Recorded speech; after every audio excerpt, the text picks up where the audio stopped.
study techniques and learning theory, learning research, anything to do with pedagogy or educational sciences, they are slightly different. And the reason I say they are slightly different is because study techniques are techniques that people have either made up, they've just added something to it, so they've added a name to it to say, oh yeah, this is really good, or this is really bad, or we're going to use this in this specific way.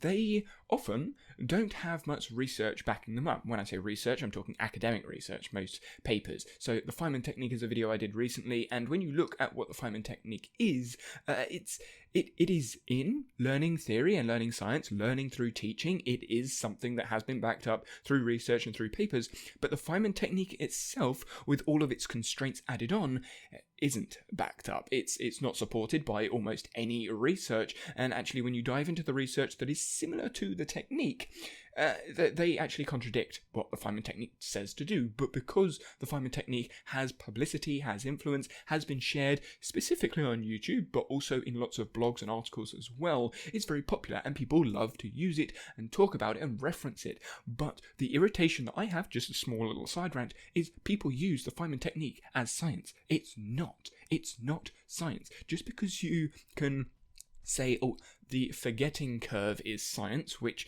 arguably it is and isn't. Okay, yeah, the forgetting curve, great.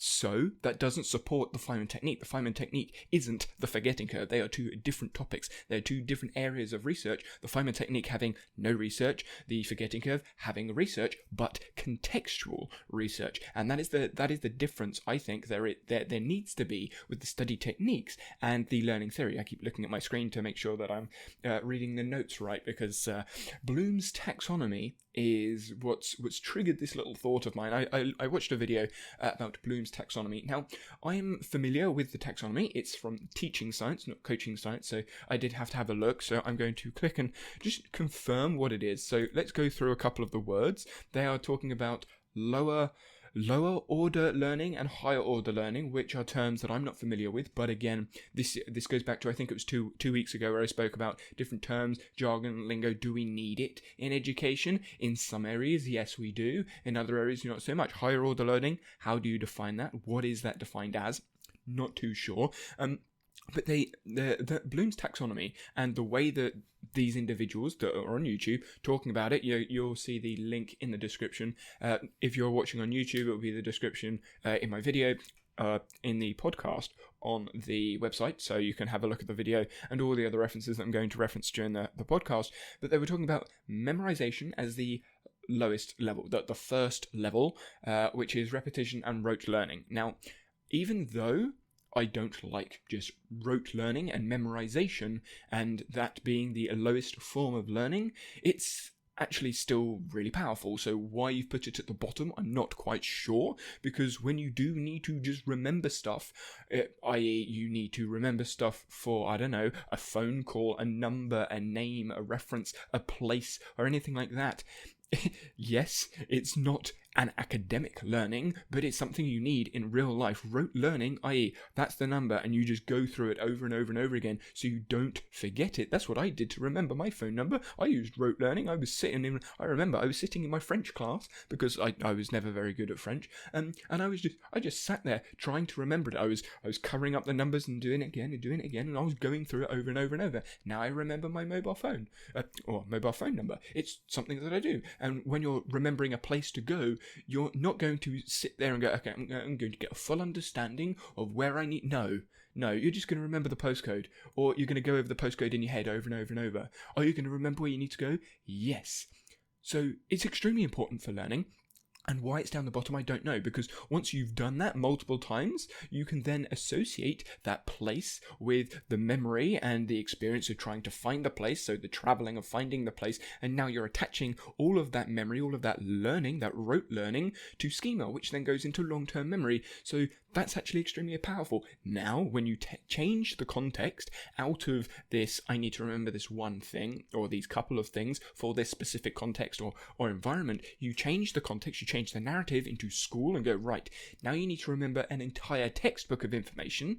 Now it's different. Now it's less effective, which is where Bloom's taxonomy was. And the people that are some of the people that are sharing Bloom's taxonomy don't talk about the context or the nuance, which is where my irritation with these study techniques and learning theory comes in. Because learning theory is learning theory in context, whereas study techniques are normally decontextualized and they're just applied to almost everything, which is my personal bugbear.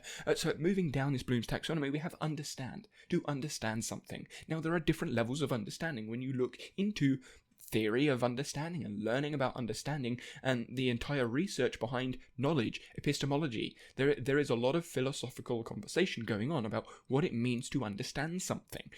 There is deeper levels of understanding and shallow levels of understanding. If you have a shallow level of understanding, like I explained in the Feynman Technique video, if you have a shallow level of understanding, your ability to remember something is going to be, one, easier because there's not as many things to remember, and two, it's going to be slightly easier as well because there are less parts involved, because shallow understanding means there are less knowledge, there's less knowledge, there's less things to remember, less tangible things to remember, less parts of something to remember because you've only got a shallow level of understanding. If you want to get a deeper level of understanding, well, now there are more moving parts, there's more context, there's more nuance, there's more knowledge to be had, and there is more baseline information that you need to remember and be able to use.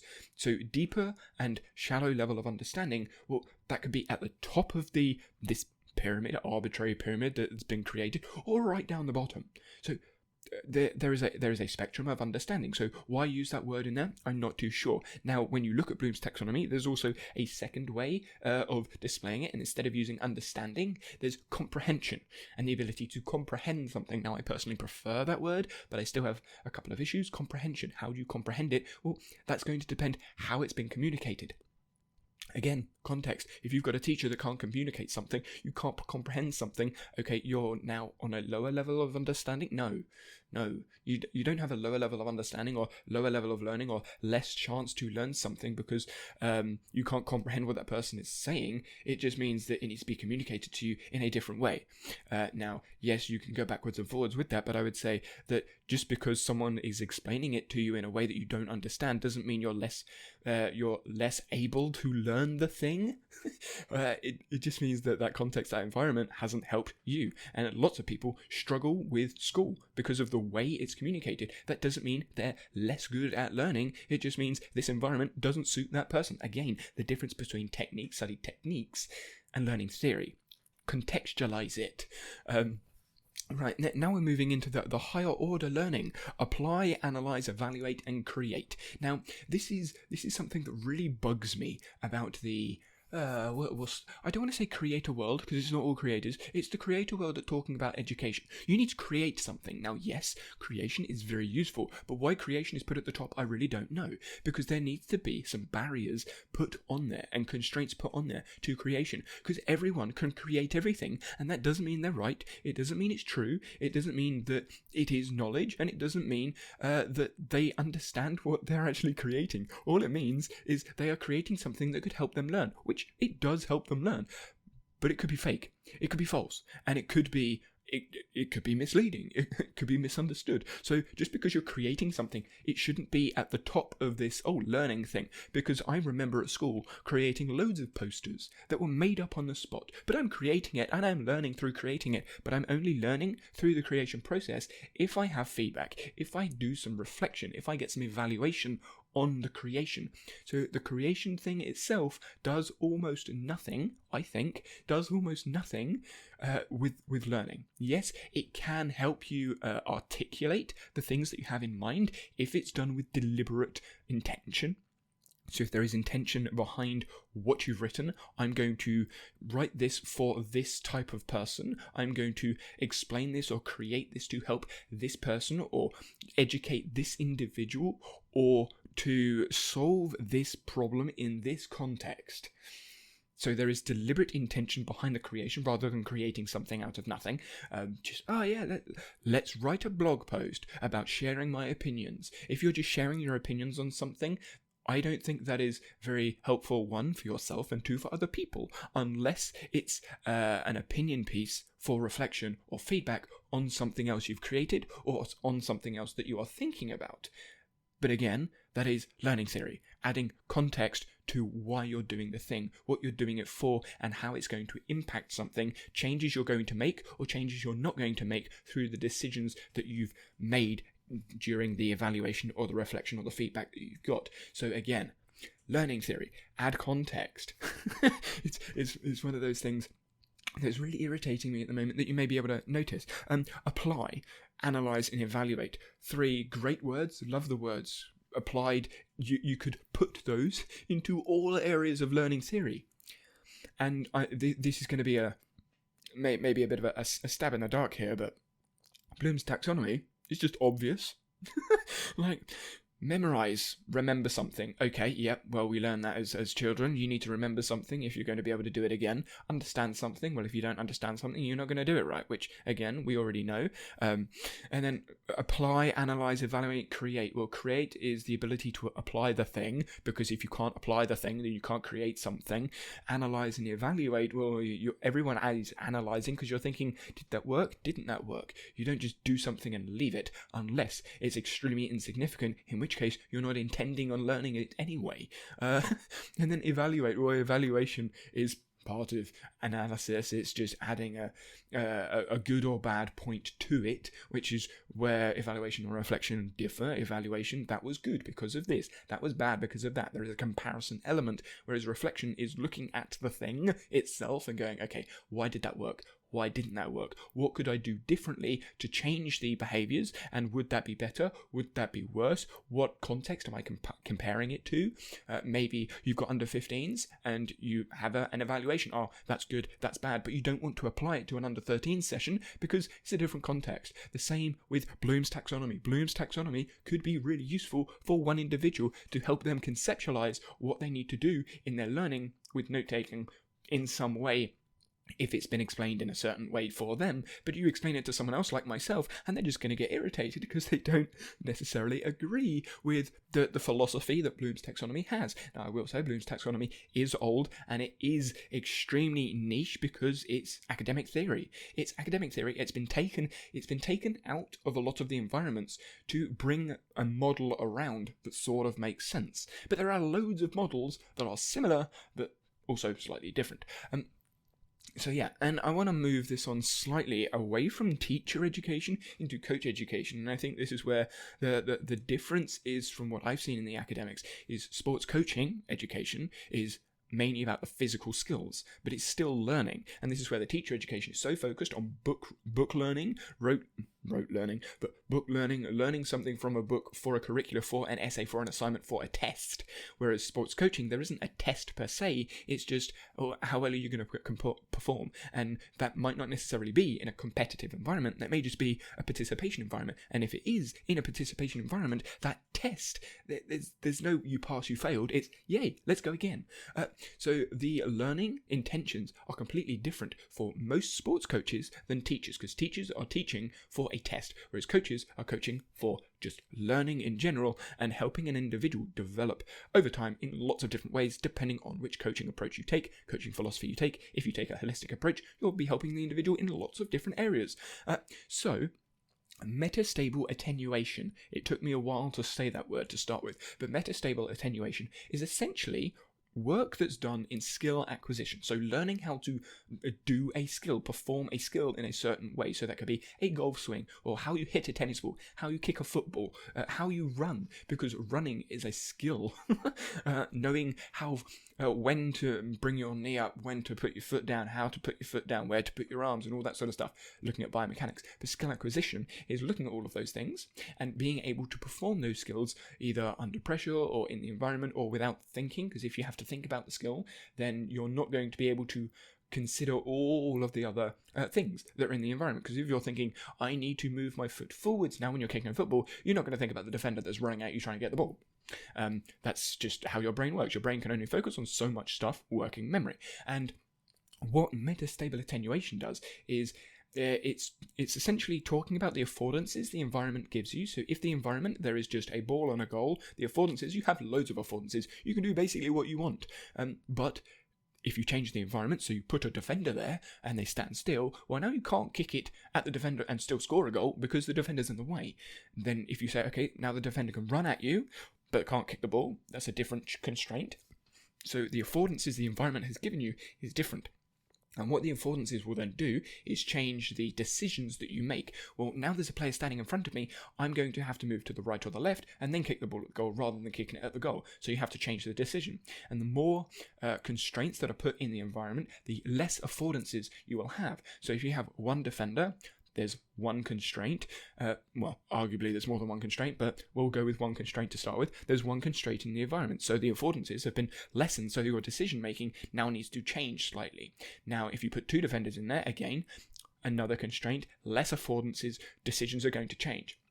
And the affordances, the differences in affordances, the dynamic affordances that will happen through the environment will then change the decisions. Now, individuals that are highly skilled or arguably have expertise in the environment will be able to make quicker decisions, but also more calculated decisions through their experience, through their learning, through their understanding, and their ability, their physical ability and psychological ability to perform the skill through perceptions and actions. So you can perceive a defender moving at you in a certain direction. You can use your experience to go, okay, they're more likely to go this way or that way. I'm going to move the ball this way with my ability and skill, and then get around the player or score or whatever. Or you can read the tennis player on the other side of the court and go, oh, their body position looks like it's going to do this. I can predict through perception and action. I can predict that it's more likely to go in this direction. So I'm going to move my feet this way using my ability to do this thing to create an action. That's the affordance in the environment. That's the constraint in the environment. That's using perception and action to make a decision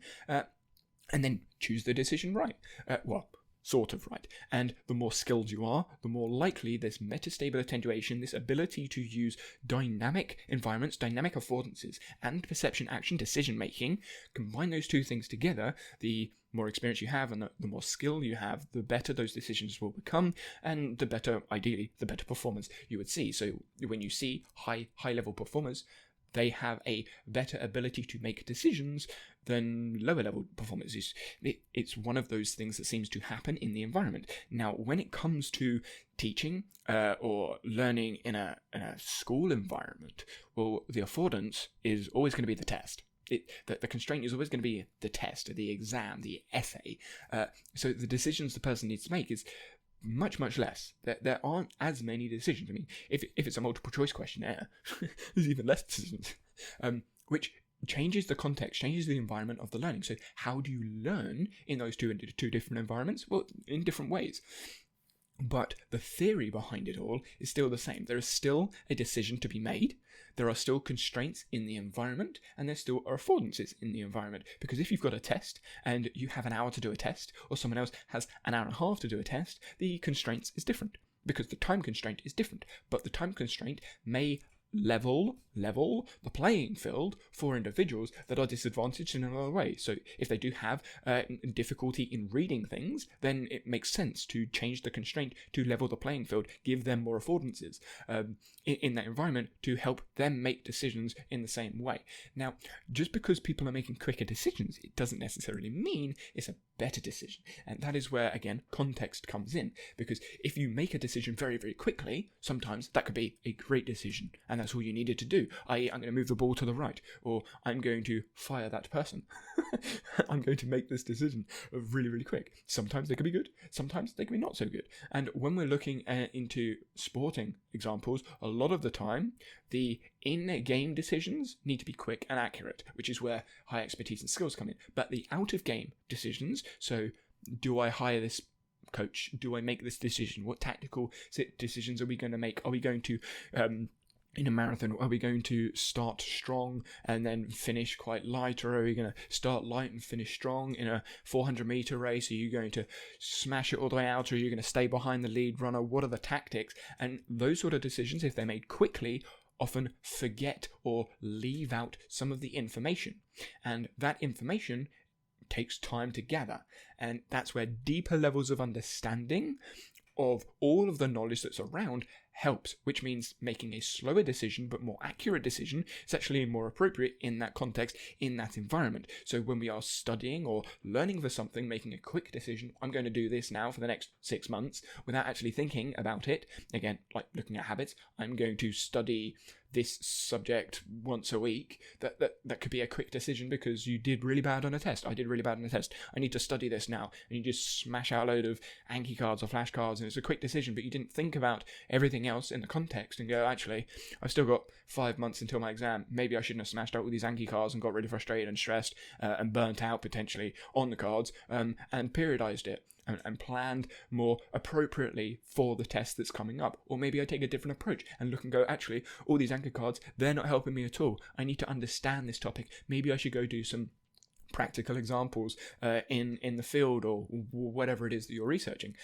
So making slower decisions, a lot of this decision making comes from Rob Gray. This point about fast and slow decisions was a Twitter thread that he spoke about. He spoke about this in relation to the article. So the article I was just talking about, he did a podcast on the article. I read the article and then listened to the podcast and found out that he had actually read the same article as me. And I was like, oh, and that's what I'm going to reference a little bit later on. But yeah, so Rob Gray talks about this a lot because perception action is his field of research. And even though perception action is traditionally sport field research, you can look at perception action and how people make decisions and apply that into the educational field, the educational world, and making those decisions. And from my experience looking at YouTube videos, this is completely anecdotal, but looking at my experience and looking at YouTube videos, the individuals that are talking about science, talking about research, educational science and educational research, are making decisions on 1 or 2 articles they've read, because they may have read more, but from what I see in the descriptions, they don't reference articles, they don't reference citations, they don't reference studies, and when they do reference things, it's an article that is just talking about the same thing they're talking about. Or they have referenced a couple of papers, but it's by the same team supporting the same point. So there is less knowledge, less information, so they have a shallow level of understanding from what I've seen. Again, what I've seen, they may have deeper levels of understanding, but it doesn't seem to come across because they don't reference multiple sources. There doesn't seem to be lateral reading going on, and they're referencing this one thing. And then what tends to happen from the comment section anyway, I look at the comment section, people go, oh yeah, that's great, I'm going to apply this. So they have looked at someone that has perceived influence about something. Maybe I could get hit for this, but they're a doctor. Oh, they know what they're talking about. I'm going to believe them. I'm not targeting any specific doctor. It's just the title doctor has a lot of prestige on it because of the field, the money they get in some countries anyway. And same with PhDs. Like MScs and BScs and master's degrees, they don't seem to have the same prestige as they do. But if you have a PhD, suddenly, they know what they're talking about in that area, not necessarily the area they're talking about. Again, a little side rant. But all of that information that they're talking about could be from 1 or 2 sources, not laterally read, and then the decisions that the individuals that are consuming the information, the decisions they are making are very quick, and they don't go and consider, what else is there out there? Is there anything that contradicts this? Is this even true? What's the history behind this? Where's the research? And they make a quick decision, then they go away, do something, it didn't work, they go back, and then the same problem happens, and they go into this circle of watch video or watch thing or read something, and the research is so shallow because they haven't gone into, I don't want to say academics because you don't have to go into academics, but they haven't gone and done any lateral reading in different fields, different narratives, different contexts, and different perspectives. Because a lot of people, when they share information to the masses, they share information to the masses for the bell curve, the distribution bell curve, and they look at the majority of people and they target the majority of people. But the majority of people have contexts which the people have to work it out themselves. Okay, that doesn't quite work in this, I'm going to move there, move that way, or do this instead, or change this very slightly. But then there are millions of people that are lower down on the bell curve that it doesn't apply to at all. And it's actually a model that would hinder them rather than help them, and vice versa. Some people, it may apply to them perfectly, but they've explained it in a way, or they haven't given the context. They haven't explained, oh, this context, this thing, this model is perfect for this context. So the person may not realize how well this thing works for them. So you could be missing the people that it works perfectly for because you haven't explained that this works really well in this context, but then it could work really bad for these people, again, for like being the other side of the bell curve, and then the people in the middle are also a little bit confused. But you don't have to give context all the time and go, okay, and this one and this one and this one, and list them all out, because that would take forever. It's just giving people lateral reading. So if you are more like this, go look at this research. If you're more like this, go look at that research. If you have these different constraints or affordances in your environment, or maybe these struggles, these issues in your personal context, your personal narrative, consider this or consider that, rather than just giving blanket advice. Rant over, let's move on. Teachers leaving more than coaches. So I was reading a paper about Moocs. What are they? Massive open online courses. I've never really actually had to say massive open online courses because it's just Moocs, but that's what they are. And Moocs, there are pros and cons. I like them and I dislike them. But I was reading this article, and they did a Mooc experiment with teachers and coaches. And something that was interesting to me was the teachers actually had a higher percentage of leaving, a higher percentage of not completing the course, and a higher percentage of not finding it useful, which I found really interesting, considering teachers are supposedly better than coaches. Traditionally, when you look at what people talk about, whether that's on social media, online, or in conversations generally, from my experience, again, this is anecdotal from my experience, teachers are the gold standard of educators, and coaches, traditionally, when you think about a coach, you think of a sports coach, don't have a degree, don't have education, they're not as useful in learning, I guess would be the assumption there. But teachers that are supposed to be teaching, and I would imagine like learning, so they can teach, left. And the course was focused on teachers and coaches. So all of learning theory, learning science. But the teachers left before the coaches, or left more than the coaches. And I think this, and I'm not saying, the coaches weren't just a volunteer coach. They were qualified coaches through whatever field it was. And then the teachers, again, were qualified teachers. So yes, the practitioners will be different. The sample size, of course, is going to change backwards and forwards. And this was, I wouldn't say a small study, because I think there were like 1,000 participants, like both sides, 1,000 teachers and 1,000 coaches. Or maybe it was 300, can't remember. I've read a few studies. So it wasn't a small study, but it wasn't a large study either. And the percentages were quite small with leaving, so a lot of people stayed. But the fact that teachers left makes me wonder, okay, in the education, are they getting a bias or an assumption? This is linking to my PhD. Are they getting an assumption, oh, I've done a degree in learning, I don't need to learn this thing? Or I already understand this thing? Or this thing is something I've already applied? Because there is a bias to when, this is actually related to Veritasium's PhD, there is a bias that when you read or you consume something or you listen to something and it's something you think you already know, you just, oh yeah, I don't need to remember that, I already know that, because it's recognition. It's recognizing that you are familiar with the words, the terms, the idea, but it's not, what's the word, retention? No. Recall? Yeah, recognition. There's the word. It's not. No, not recognition. It's because you can recognize something, but not know it.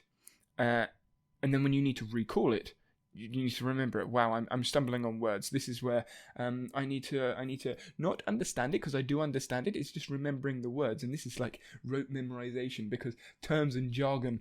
But yeah, so.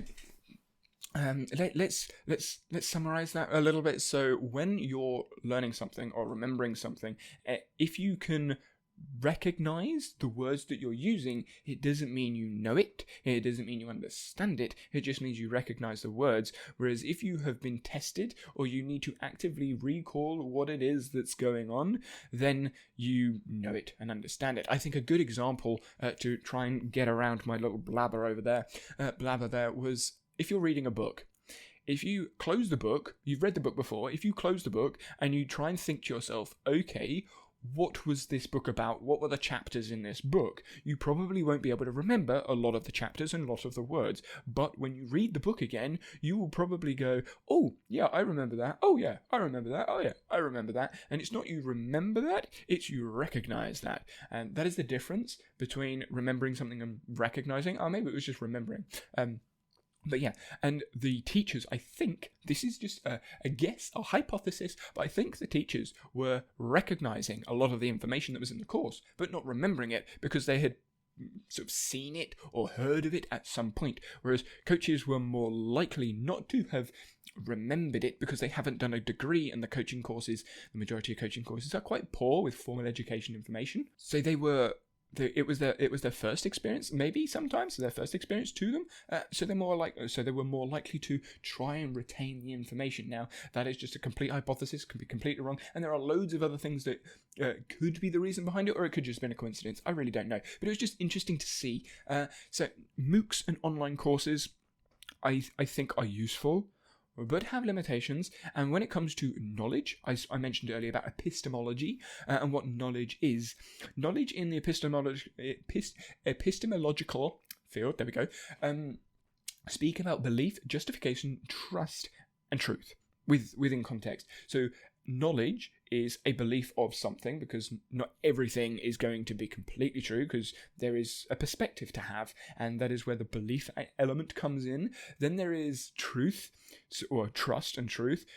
So is there something true? Now, true is something for yourself. Like, it's true to me, it's true to my environment, my context, my narrative, but it's not true to them. So it could be a belief that is true to me and a belief that is true to them.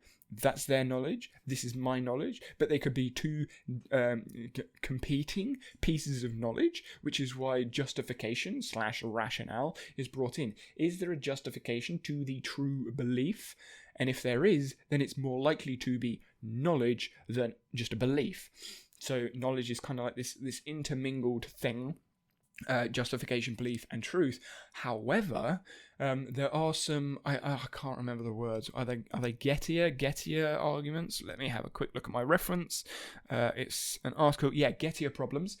Gettier problems kind of debunk almost this belief, judgment, trust world in knowledge. They kind of debunk it in that there could be two different answers that contradict one another, both with perfectly valid justifications. So there needs to be something else involved. Now, some people completely rewrite what knowledge is, and this is a philosophical discussion, so I can't say, oh, this is the answer.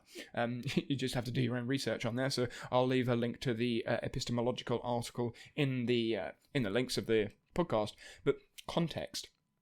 Adding context on the belief, on the judgment, on the truth, and then trying to bring in some of the values and ethics that you personally have can help find a result, find an end point to the discussion with the knowledge. But there is always going to be someone believes this and someone believes that with knowledge. I mean, you still have flat earth people. They have a belief and it is justifiable, not with I don't want to say poor evidence, but yeah, it just is. I'm going to say it. You know what? It's poor evidence. There is poor evidence for it, and there is much more stronger evidence for the other. But it's still their belief, their truth, and it is justifiable through their reasoning. The reasoning and their proof is not necessarily of high quality.